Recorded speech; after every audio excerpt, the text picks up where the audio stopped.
X plus one by X ইজিকাস to K হলে X square plus one by x square ইজিকাস to K square minus two. এটা কী করে আসে? এটার বোথ সাইড স্কোয়ার করলে আমরা বাদিক থেকে স্কোয়ার করলে পাবো x square plus one by x square, আর প্লাস টু এবি পার্ট পাবো, টু এবি অর্থাৎ two into x into one by x, plus দিয়ে এই দুটো কাটবে অর্থাৎ প্লাস টু থাকবে, সেটা ডান দিকে গেলে মাইনাস টু হয়ে যাবে। বুঝতে পারলে? তাহলে এই ফর্মুলা দিয়ে বা এই বেস করে আমরা এই যে অঙ্কগুলো আছে এদের অ্যান্সার বলি। অর্থাৎ এটা থেকে যদি এটা অ্যান্সার বলতে হয় তাহলে কি করব, 5 স্কোয়ার মাইনাস টু, এটা কি হবে 11 স্কোয়ার মাইনাস টু, এটার অ্যান্সার হবে 4 স্কোয়ার মাইনাস টু। অর্থাৎ এখান থেকে হবে 121 থেকে 2 বাদ দিলে 119, এখান থেকে 23, এখান থেকে হবে 14। বুঝতে পারলে?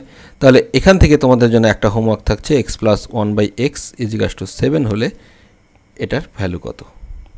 ওকে, বাই।